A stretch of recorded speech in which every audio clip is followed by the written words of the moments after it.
Bonjour et bienvenue sur Aki Télé. Aujourd'hui, nous sommes ici à Castillon-la-Bataille pour l'inauguration d'un nouvel système de formation. C'est les formations mobiles. Alors, on est ici avec deux stagiaires. Alors, dites-moi, comment avez-vous trouvé ce stage, cette formation? Alors via France Travail, suite à une détection de potentiel et voilà, on m'a parlé de cette formation et je me suis dit c'est l'opportunité sur Castillon de venir et de pouvoir la faire. Alors, vous avez fait quoi avant de devenir soudeuse? Alors avant j'étais dessinatrice dans le bâtiment en bureau d'études, mais voilà le bâtiment en ce moment c'est un peu compliqué donc je me suis dit je vais viser un métier sous tension qui propose des formations et puis voilà. À l'issue de la formation, vous êtes quasiment sûr d'avoir un job?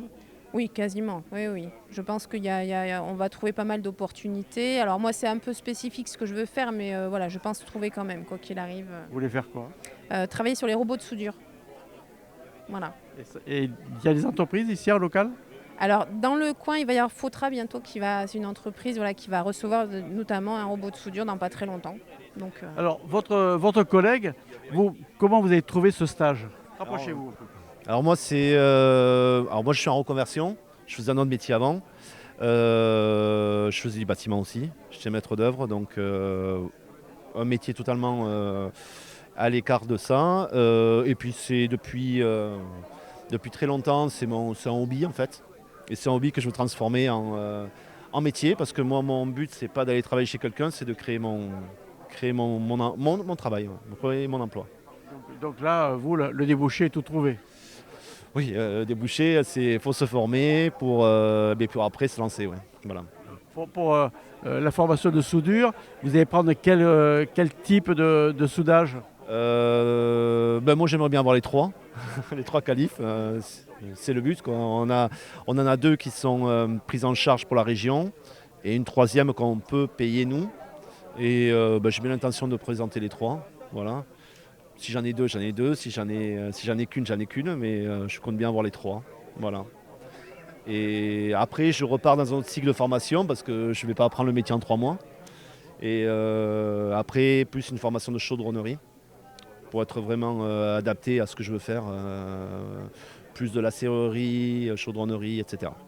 Monsieur le maire, drôle d'idée. Drôle d'idée, oui. Une formation en soudure en plein milieu des vignobles de Castillon, Côte de Bordeaux. Et oui, c'est une drôle d'idée. On a l'image, évidemment, vous avez raison de le souligner, d'un territoire viticole qui n'est pas que viticole. En fait, on a aussi des entreprises industrielles et tout ce projet est parti d'un échange avec les industriels du territoire. Et je crois que c'est ce qui fait aussi l'intérêt de cette démarche. Elle n'est pas hors sol. Elle n'est pas décidée par des élus qui auraient imaginé des besoins. Elle est mise en place parce que des industriels ont attiré notre attention sur le fait qu'au moment où nous échangions ensemble, ils n'avaient pas la capacité de recruter des personnes en mesure de souder. Alors, comment est venue cette idée de faire une formation itinérante, partagée avec d'autres futures formations? Alors là aussi, c'est une démarche assez innovante et on la doit à la région Nouvelle-Aquitaine, puisque dans sa démarche, la région Nouvelle-Aquitaine a travaillé à la fois sur l'ingénierie de formation, c'est-à-dire les contenus des formations, aussi bien sur l'acquisition des savoir-faire que sur l'acquisition de connaissances autour des métiers de la soudure. Mais la formation est très pratique. Mais elle l'a fait en imaginant qu'un plateau technique puisse finalement se déplacer un peu partout en Nouvelle-Aquitaine. Il arrive du Vigan, il repartira vers le sud de la Nouvelle-Aquitaine et il est donc ici à Castillon-la-Bataille. Et donc ce plateau est arrivé sur un camion. Les postes de travail étaient dans des caisses en bois. Tout ça a été démonté, puis remonté et installé ici pendant le temps de la formation, c'est-à-dire 2 cohortes de 12 stagiaires qui vont se succéder pendant 2 fois 3 mois. Et puis ensuite, le centre de formation partira ailleurs.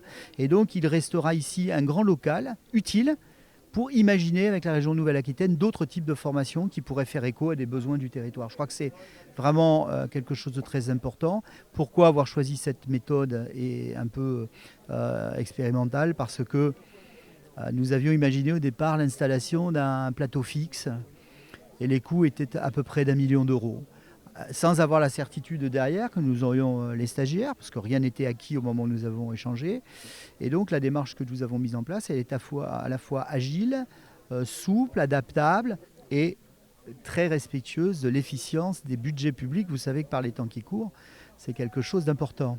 Alors, monsieur le président de la CDC, ce sont des stagiaires du territoire du Libournais, même peut-être de Castillon, non? Il y a des stagiaires d'un peu partout. Alors dans cette cohorte, il n'y a pas de stagiaires de Castillon-la-Bataille, mais vous avez des stagiaires de Libourne, vous avez des stagiaires du Libournais au sens large, parce qu'en fait le projet est un projet que j'ai souhaité impulser sur l'intégralité de la vallée de Dordogne, parce que nos sorts sont liés, nos destins sont communs. Et donc nous avons parmi les stagiaires des stagiaires qui viennent de La Motte, de Véline et du Bergeracois. Et donc, ce qui est très intéressant, c'est qu'entre ceux qui viennent de Libourne et ceux qui viennent du Bergeracois, on voit bien ce trait d'union naturel qui existe entre nous. Et cette vallée de Dordogne est essentielle. C'est aussi, vous le savez, l'endroit, ou en tout cas la ligne de mobilité pour nous, avec la SNCF et la ligne SNCF, qui est un atout en matière de formation pour que des stagiaires qui n'ont pas de moyens de mobilité puissent venir. Voilà. C'est vrai qu'aujourd'hui, il y a une demande dans la chaudronnerie. Les gens, ils recherchent les entreprises. Oui, il y a beaucoup de demandes. Les niveaux de salaire sont assez élevés, disons-le, ce qui finalement est aussi intéressant parce que quand on fait une formation professionnelle courte de 3 mois et qu'à l'issue de ces 3 mois, on est assuré de trouver un emploi et un emploi bien rémunéré, évidemment le métier, c'est le métier, hein, ce n'est pas un métier toujours facile, eh bien je crois que là on coche toutes les cases pour le retour à l'emploi des personnes qui étaient en transition de parcours professionnel. Surtout que la soudure dans les métiers viticoles, c'est important pour l'entretien des machines. Vous avez raison, on a ici d'ailleurs en proximité, vous le savez, les entreprises qui sont spécialisées sur ces questions de soudure, de chais inox, etc. Et donc, bien évidemment, elles faisaient partie dans le tour de table des entreprises qui étaient directement concernées par la montée en compétences des demandeurs d'emploi sur cette question. Alors ça veut dire, monsieur le président de la CDC, quand la CDC, vous êtes aussi maire, conseiller départemental, la région et l'État se sont mis ensemble pour créer ce... On ne peut pas aujourd'hui réussir sur des projets comme cela, et sur d'autres d'ailleurs, sans qu'à un moment donné, chacun prenne sa part. Chacun doit prendre sa part. L'État a pris sa part, non pas budgétairement sur ce sujet, mais il a mis à disposition l'ensemble des services publics de l'emploi pour pouvoir faire en sorte qu'on trouve des candidats. La région finance la partie ingénierie, elle finance la plus grosse partie. Sans la région, rien n'aurait été possible. Elle intervient au titre de ses compétences obligatoires en formation professionnelle. Mais je souligne la volonté de la région d'avoir cette démarche de proximité dans la formation. Et puis, la communauté de communes est en charge des questions d'économie, nécessairement aussi d'emploi. Et puis la commune a voulu aussi prendre sa part dans l'aménagement du plateau technique, parce que je crois que c'est un formidable message qu'on adresse à nos concitoyens, que de montrer que tout le monde est autour de la table et qu'on travaille tous ensemble pour pouvoir aboutir à des beaux projets comme cela. Monsieur le sous-préfet, c'est une belle opération. C'est toujours une belle opération que d'inaugurer un site comme celui-là. On est sur un site de formation qui permet d'offrir à des jeunes ou à des moins jeunes un outil pour se former à des métiers sur lesquels on a des besoins ici sur le territoire. Alors l'État n'a pas donné d'argent, mais a donné des moyens techniques. Alors l'État n'a pas donné d'argent, il y a quand même un peu d'argent par la Banque des Territoires pour pouvoir initier l'étude. Mais après, sur le portage de l'opération, ça a été financé par d'autres collectivités.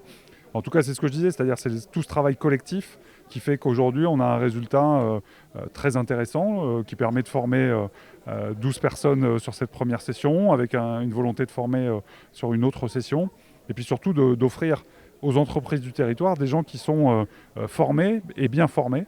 Et donc c'est tout l'intérêt de ce plateau technique aujourd'hui qu'on inaugure. Alors vous avez, pendant votre discours, appelé les médias pour relater la demande de stagiaires. C'est à la fois la demande de stagiaires, c'est-à-dire comme on le disait, il y a plusieurs sessions qui vont suivre. Mais moi, c'est surtout les entreprises à qui je demande d'être hyper réactifs, parce qu'on a 12 stagiaires qui cherchent après des terrains de stage, puisqu'ils ont des formations à la fois théoriques et pratiques. Et donc, ces entreprises qui ont besoin de soudeurs, qui ont besoin de personnes formées, et éventuellement qui pourront les recruter à terme, il faut aussi qu'elles jouent le jeu et qu'elles nous permettent aussi de proposer des terrains de stage. Aujourd'hui, on a 12 personnes et il n'y en a que 2 qui ont des terrains de stage. Donc, petit appel aux entreprises du secteur qui ont besoin de soudeurs formés ou en cours de formation. C'est vrai qu'on est dans un pays qui est le territoire du Libournais viticole, et on sait qu'on recherche des soudeurs. On est sur un territoire effectivement qui qui a cette caractéristique viticole, agricole, mais il y a d'autres entreprises. Il n'y a pas que des entreprises dans le monde du vin, il y a des entreprises industrielles sur le territoire du Grand Libournais, de Coutras en allant jusqu'à Sainte-Foy-la-Grande, des grandes, des petites, et elles ont besoin de personnes qui sont formées. Et donc c'est tout l'intérêt de ce plateau technique qu'on inaugure aujourd'hui avec l'ensemble des partenaires. Quand le président de la CDC est venu vous voir pour ce projet, qu'est-ce que vous lui avez dit, OK ou non? Parce qu'il y a l'État, il y a aussi la région qui a participé. Quand il est venu en qualité de président du PETR, du pôle d'équilibre territorial et rural, parce qu'on coporte un programme qui s'appelle Territoire d'industrie, avec un objectif de promouvoir les métiers industriels sur le Grand Libournais, et puis de promouvoir aussi des entreprises. Et donc bien évidemment qu'on y a cru. Et ensuite l'objectif c'était de pouvoir se réunir, de faire en sorte que l'ensemble des acteurs et l'ensemble des partenaires qui pouvaient être impliqués sur ce projet soient au rendez-vous. Ça passe bien évidemment par la région, puisque c'est elle qui est compétente en termes de formation professionnelle. Et je remercie bien évidemment la région d'être au rendez-vous, d'avoir cru à ce projet castillonnais. Bien évidemment la collectivité locale, puisque c'est aussi elle qui met à disposition et puis qui a financé les travaux. Et tout ce travail-là, aujourd'hui, va porter ses fruits, et ça j'en suis pleinement conscient. Et c'est vraiment une belle chose pour le territoire et de Castillon et du Grand Libournais. Alors Laurence, on va parler un petit peu de ce plateau de soudeurs ici à Castillon-la-Bataille. Un bel événement. Ah, c'est un bel événement, oui, c'est une chance pour le territoire et puis pour tous ceux qui sont en besoin de formation, demandeurs d'emploi, apprentis, personnes en besoin de reconversion professionnelle, de pouvoir trouver ici en proximité, au plus près des entreprises qui ont des besoins aussi, une formation de soudeur rapide et voilà, et qui va permettre de trouver un nouvel avenir pour eux. L'idée, c'est Jacques Brière, président de la CDC, qui est venu vers la région pour parler de ce projet. Oui, et dans le cadre du dispositif territoire d'industrie et aussi avec le groupement des entrepreneurs locaux qui ont fait savoir un certain nombre de besoins, de difficultés de recrutement en salariés formés, et notamment sur la question de la soudure, et puis il y a le sujet de la chaudronnerie aussi qui sera à regarder. Et bien, des besoins qui ont émergé, l'idée est venue de se dire comment on peut proposer une formation, et effectivement Jacques Breillat a mobilisé ses troupes auprès de la région. Une réponse a été faite à un appel à manifestation d'intérêt qui est porté par la région et par l'État dans le cadre de territoire d'industrie et qui a permis de développer la possibilité de créer ce plateau technique. Ouais. Alors ces formations s'adressent à des gens d'un certain âge, parce que je sais qu'au lycée Jean Monnet, il y a aussi des formations de chaudronnerie. Oui, il y a en formation initiale au lycée Jean Monnet, il y a chaudronnerie également, avec là pour le coup un plateau technique qui est permanent avec des ateliers. L'idée là, c'est de pouvoir aller au plus près pour des personnes qui sont en besoin de reconversion professionnelle en effet. Et d'aller aussi sur des territoires en dehors de Libourne ou d'autres secteurs où des formations initiales existent déjà. En fait, on va en complément parce que de toute façon, il y a des besoins et que la formation des lycéens qui s'engagent dans la soudure ou dans la chaudronnerie ne suffit pas à remplir les besoins des entreprises. Alors ce plateau va rester combien de temps ici à Castillon-la-Bataille? Parce qu'on rappelle, il est itinérant, hein, c'est ça? Oui, il est itinérant, il reste quelques semaines. Il va servir pour 3 sessions de formation ici à Castillon-la-Bataille. Ensuite, il va pouvoir aller dans d'autres secteurs ruraux de la région de Nouvelle-Aquitaine. Et là, il y a déjà les stagiaires qui sont présents, une douzaine qui participent déjà à la première formation. On est déjà plusieurs inscrits pour la deuxième session et elle est ouverte aussi jusqu'au Bergeracois. Et jusqu'au bassin d'emploi et aux besoins en termes de formation du Bergeracois, c'est-à-dire qu'on raisonne en termes de bassin de vie plutôt qu'en limite administrative. Et ça aussi, c'est la souplesse, l'agilité que l'on donne à ce dispositif. Alors 600 millions de budget pour la formation de la région. Pour la soudure, c'est combien ? Pour la soudure en particulier, là, c'est 50 000 euros d'investissement pour cette installation à Castillon. Sur la soudure à l'échelle de la région Nouvelle-Aquitaine, ça, je ne sais pas vous dire. Donc beaucoup de stagiaires sont déjà présents ? Ah oui, on a déjà 12 stagiaires, il y en a 10 qui viennent. On refera une session encore à 8, 10 ou 12. Le plateau technique permet cela. Et puis dire aussi qu'on ne propose pas sur le territoire que des formations en matière de soudure.